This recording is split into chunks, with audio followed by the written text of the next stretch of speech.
They've coached us in what those questions should be in order to establish that ICP. And it comes down to collaborative working across the first 2, 3, 4, 5 opportunities. Lead forensics has those same metrics that they're looking at. They have those same goals. They're talking the same talk. I think it all comes off of appetite, off of that initial win once you get foot in the door. Expect you to start sharing our solution.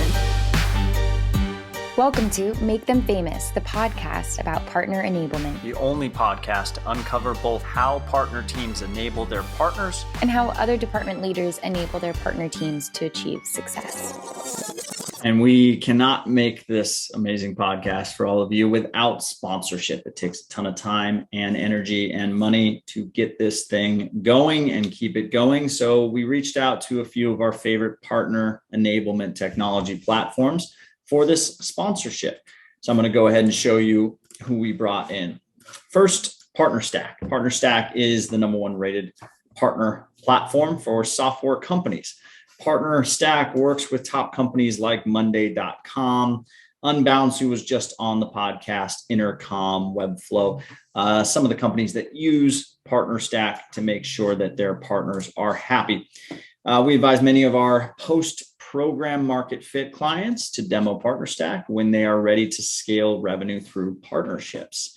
We also talk a lot about co-selling in this podcast. We talk a lot about co-selling between agencies and tech, as well as tech to tech. And one of the platforms that really shines for both sides of our ecosystem, the agencies and the technology, is Reveal. Reveal just launched version 2. They have an amazing UI and UX, and our agencies love it. And this is the thing with these co-selling partnerships, is if one of the two sides does not have the tool that you're trying to use, you can't effectively co-sell. So we recommend Reveal, #1, because it's a great product. #2, because you can integrate CRM for free and map data without hitting a paywall. Many agencies will stop when you try to refer them to a tool that is too expensive, and that will crush your ability to effectively co-sell. With agencies in particular, it's super important. So check out Reveal, book a demo. It's free. Why not? Syndoso is our third sponsor of this show. They've been an awesome sponsor, an awesome partner for us in many ways. They're also in one of our programs, but Syndoso is the top sales and partnerships team's #1 choice for gifting and sending. They are the leading sending platform. Syndoso is the most effective way for revenue teams to generate more revenue and stand out and engage their strategic points of contact throughout the partner journey. So if you're a tech team listening to this, I'm sure your salespeople are using Syndoso or something similar, but check out what they have to offer. They just released a number of new features, both for partners as well as for end users. And it's slick, and it is fast, and it is robust. So please check out Syndoso, check out Reveal, and check out PartnerStack. Links below. And as usual, enjoy this episode. All right, guys, welcome back to the podcast. So to catch everyone up, if you haven't listened to the first version or the first episode, the first part of this conversation we had with Lead Forensics and SiteSeeker, go back and listen to that. Maybe pause right now and get caught up because now we're catching up with the guys to learn what has happened, what's been put in place, what does co-marketing look like, and what are some of the sales processes that are going down between Lead Forensics and SiteSeeker in this unique sort of white label relationship that SiteSeeker is providing a service on top of Lead Forensics for their clients. So I'll start with Michael at Lead Forensics. If you want to just update everybody on what exactly is going on, when did the relationship start, and what is the product that enables the service? Then Yeah, sure. I think the initial conversations kicked off in Q4. Q1 was probably the first piece of business that we delivered. And yeah, just a reminder on Lead Forensics, it's IP tracking to business name. So really easy equation everyone can do. If you look at your sessions and then you look at your inbound conversions and then you look at your cookie data, you probably get about 96% 4% even visibility, which leaves us with the opportunity of the 96% that we uncover. Awesome. And Tom, why don't you talk real quickly about the service it is that you're selling on top of lead forensics and anything that Michael didn't mention? Yeah, so SiteSeeker, we're a digital marketing agency. We focus heavily on website design development, search engine optimization, pay-per-click, and digital advertising, email marketing, automation, website analytics, and reporting. So this inserts itself really well into our suite of services because we're very focused on driving results. And with the companies that we work with, which is typically B2B, those results are form fills, conversions, and lead generation. Awesome. Yeah. And one more question, Tom. I mean, it's really interesting for the partner teams, or I think very useful for the partner teams out there listening that have a solution and they're trying to launch their partner program, or at least getting closer with these agencies. And they're sort of framing the product itself in light of what the product use case is, right? And they're not framing it on what the agency can do with the product. So I'm genuinely curious, like, did you start the relationship with lead forensics with an internal use case? Like, hey, we need to track visitors on our website. And then you saw the benefits and the potential for offering services on top of lead forensics? Or did a client come to you and ask for this service and then you needed a product for it?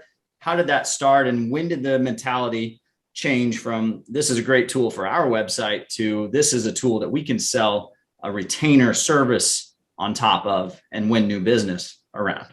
Yeah, we do use it for SiteSeeker, but that wasn't really the initial use case. We're always trying to look out for new tools and technology that we can leverage on behalf of our clients. So it really just came about from a couple of clients that were really looking to improve our lead generation efforts and kind of our lead nurturing efforts, and what other resources were out there and available to us that could help get more contact names and contact information into the pipeline, and that we can actually work and nurture and do more within our automation programs. And this was really the perfect fit. And we did look at a couple other tools out there, and lead forensics really was the top dog and the one that met our needs for the size of our clients and what our clients were looking to do. Awesome. Yeah, Michael, anything on that? And then I want to hear about the progression of just the sales system itself and how it's become more streamlined and more effective than it was earlier on. I think performance marketing agencies are kind of well versed, and they see the opportunity that the data gives them ultimately. And there's probably there's still a huge amount of education that we need to do in that space, and we could probably be doing a better job of that, honestly. But no, I think Tom covered it pretty well. Awesome. And I want to get into what's going on with you guys today. Why are we back talking about it? There's obviously some highlights and some positive things that have happened. So starting with the progression of learning about this relationship to formalizing a sales agenda. Let's talk through some of the things, milestones or key initiatives that have taken place and been positive and have worked out that have created this system. Anything on that, Mike? Yeah, I think number one is initial use case, initial customer experience, everybody, dipping their toe in the water and getting the feelers out there. And ultimately that one turned into a really successful customer, really successful mutual customer, which phase two, reseller package, building something that worked for the SiteSeeker crew, being pretty flexible around how we kind of package that so that there's a strong margin there, and there's also just from a P&L perspective, it kind of all makes sense. It's all really easy to do for the agency. And then fast forward 6 months now, kind of fulfilled that package, ready for the next one, mutual webinars happening, and I think we're comfortable, right? We've got to the point where we're best friends. I'll add to that. So everything starts with a demo. We need to be getting as many trials in place as possible, because no one is going to be wowed by this technology, and no one is going to actually buy this technology in this solution unless they're seeing their own data. So I could, shout from the rooftops about how great it is, but if I'm showing someone else's data, it's really meaningless. So we're always after that trial. We're always after those demos. So, in the beginning, it was a little bit slow moving because we didn't have, the proof. We didn't have the case studies. We didn't have the testimonials yet. But as we've gotten the ball rolling and we've secured, 7, 8, 9 deals at this point, we have more of those stories to tell, and we're able to get more trials, more demos going. And the ball is rolling now. We have momentum now that we have a number of these clients on board. They're using it. They're liking it. They're happy. We're doing more with the data, and it's really good momentum right now. But having those demos in place and getting some of those case studies under our belts has been really, really helpful. That's great. Yeah, you guys definitely seem like things are a little bit more, I guess, mature in the relationship, the way you're talking about it from last time. So if you go back and listen, I mean, it's definitely just night and day. So with partner teams listening to this, and I guess agencies too, I mean, the hard part with all these relationships is getting from the point of learning and just figuring out what you're going to do to fully ingrained in the agency and operationalizing the partnership, right? Instead of just having that one client that got on board and it was good and then everybody forgot about it, to snowballing into a system and snowballing into a sales operation, which it seems like you guys have. Mike, I know this is one of the few, right, that does the white label relationship on top of lead forensics. So what is the plan now? So you've got something operationalized. Now, is this going to be an endeavor that you're going to take and broadcast and make public? Is it already public? What is the strategy now to make sure this can be a repeating? Yeah, I guess no, not on the broadcast front at this stage. I guess the strategy for us is to acquire more performance focused tier one agencies like SiteSeeker. And for me, it all comes back to that first win again, right? So get our foot in the door, deliver value on opportunity number one, which doesn't always happen. Let's be honest. We're not always going to win that account, and ultimately the relationship, stalls at that stage 99% of the time. So acquisition marketing of tier one agencies is ultimately where it comes to for me, and providing we get the value on phase one, we know we can do that reseller package. And I think the education within the partner manager team, my end, is that they're aware of the SiteSeeker relationship. They're aware that these guys are, really bought into this program and wrapping their services around the technology, and they've got a healthy margin and commercials and all the rest of it to be achieved. So I think it all comes off of appetite, off of that initial win once you get foot in the door. Yeah, and I have two questions there. So you mentioned tier one agencies. First question is, what attributes of SiteSeeker make them a tier one agency? And then I want to talk about some things that you are doing to make sure Tom and SiteSeeker are able to sell this white label service. So Partner Enablement. But first, help me understand that tier one definition. So I guess initially criteria is headcount and revenue. In my experience, I think any agency with kind of 30 plus heads is in a good place. They'll have good customers, good revenues coming through the business, good headcount, and so on. Beyond that, it's not as easy as headcount or turnover, and it's specialism.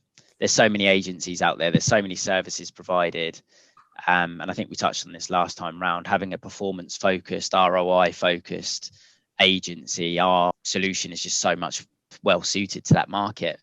So that's probably a learning for us as well. It seems almost a bit rudimentary when I say it out loud, but there's no good talking to, a creative tier one agency about how we're going to improve the funnel and the ROI they're going to achieve, because it falls on deaf ears. You want a lot of impact, which means a lot of clients that the agency has, and you want those clients to be a fit, of course. I think there's some table stakes there, but I think it sounds like SiteSeeker is the right type of agency for other reasons, operational reasons, their ability to sell and their ability to strategically advise clients, which is different than your average PPC agency out there, your average just traffic and conversion type agency. It seems like they're more strategic and helping their clients understand full funnel objectives, which that's when I hear that tier one. It's like, yes, there are numbers in there, but there's definitely some things about SiteSeeker that make them a tier one that another agency of the same revenue and the same size wouldn't be a fit. Yeah. And it's alignment. It's alignment, isn't it? It's, us as a business, we're a very conversion metrics, ROI focused business. Our founder was born out of a telemarketing organization. So I think that kind of says it all when it comes down to pressing the numbers and selling. And it's just a natural, hand and glove come to mind. You got to be able to be compatible, just like any relationship. You've got to have that compatibility. So in your terms, Tom, what do you think makes SiteSeeker that type of ideal agency for a product, not just lead feeder, but a product that can enable that type of strategic full funnel type service What do you think about your team, about the operations, about your sales systems, anything that you think makes yourselves very attractive for partnerships from these types of platforms? Yeah, I think Michael hit the nail on the head. Is what we value most in terms of marketing is everything surrounding the ROI and everything surrounding qualified leads. So we do little with creative work and really nothing on the branding side. It's really all just performance and driving real business bottom line results. And that's why it bodes so well for the processes and the tools that have already been in our stack, or the services that we've been providing for 19 years. Because whether it's SEO or whether it's PPC, pull one of the tactics out of the bag, it's all around that same goal and trying to drive results, right? So lead forensics has those same metrics that they're looking at. They have those same goals. They're talking the same talk with their end users and with their agency partners. So I think it's made a lot of sense for us to team up and really do this together, because we're after the same thing. And it makes our conversations internally between us and when we're on joint calls with clients that much more easy to have, and that much more powerful, because we're talking the same language, and this tool is helping us do exactly what we set out to do 19 years ago, which is drive sales. You want certain numbers and certain metrics and certain attributes to be there from the persona's perspective, but then there's also these intangibles that just make the relationship really work. And it's hard to you can't just look at an agency on LinkedIn and determine, if they are going to be a good partner from face value. But there are some things I think many partner teams just don't look deep enough into. I don't think they look deep enough into the services they're offering, into some of the articles and case studies that they're writing, some of the things they're doing with their clients that make them strategic and operationally night and day. So I want to talk about assets and enablement and how you get this into a productized partnership. So you have to look at it like, I need this relationship to become a staple in our program, and I need to replicate it,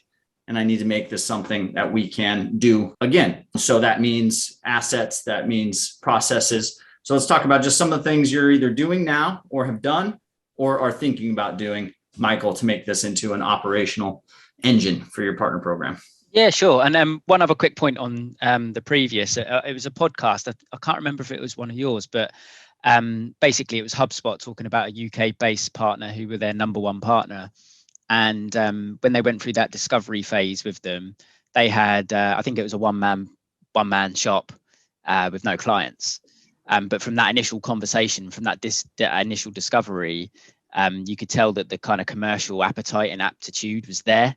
And fast forward a year, they're the number one partner in the UK. So I guess just in terms of that fit element, that conversation, we're talking the same language, all that side of things. I thought it was a nice example. Assets wise, all the standard stuff, the 2-pager decks, the pitch decks, the case studies, how we align with different marketing channels, all that lovely stuff. For me, though, probably the core element of it is the kind of co-sell element, supporting on.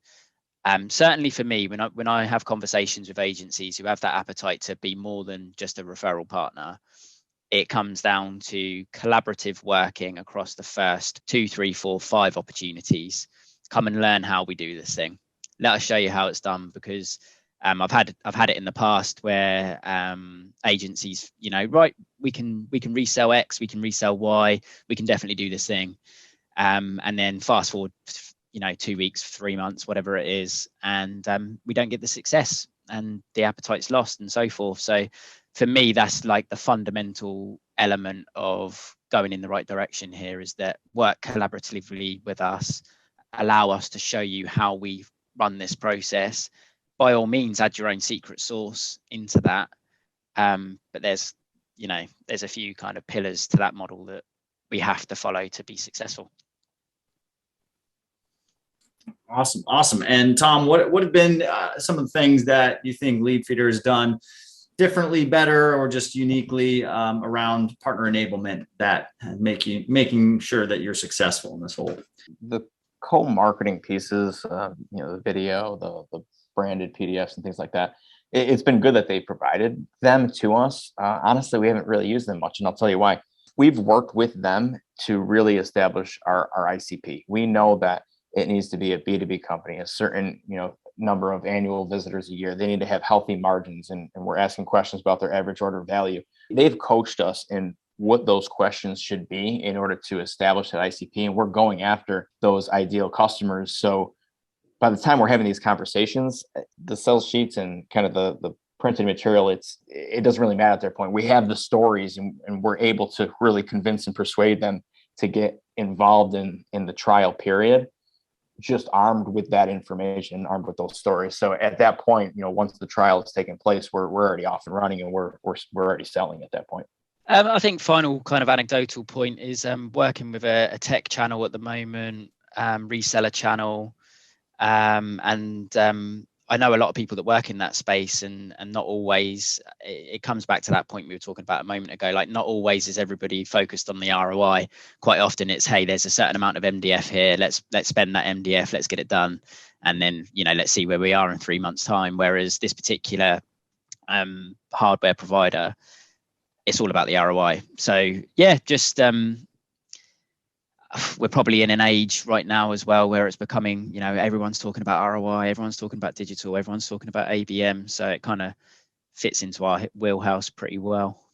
Yeah, RevOps is one of those keywords. We're talking to a lot of companies that want these RevOps focused agencies. That's a good one.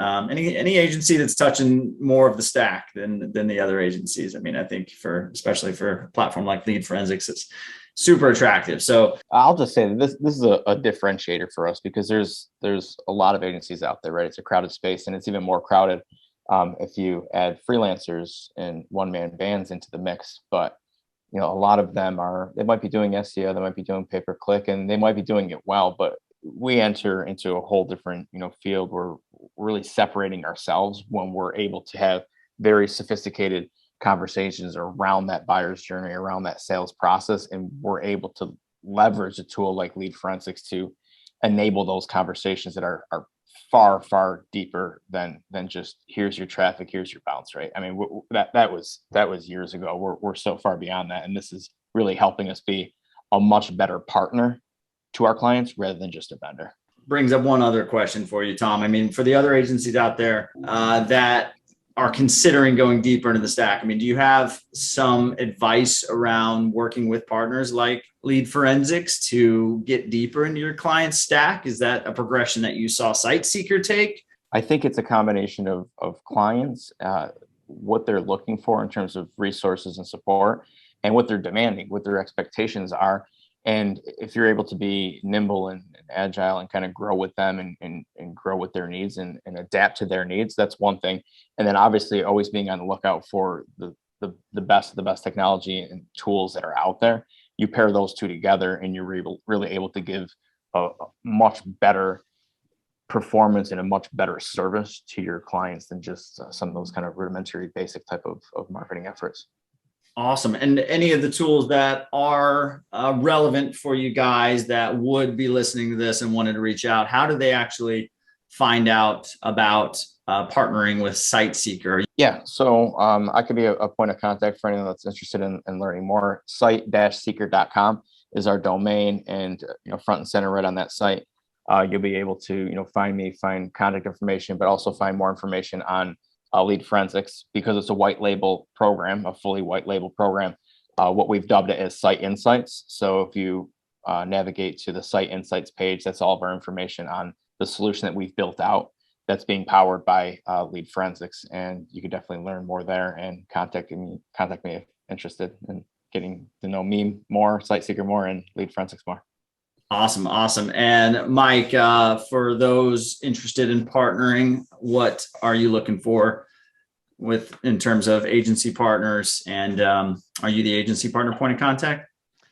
Yeah, so I run the channel, leadforensics.com.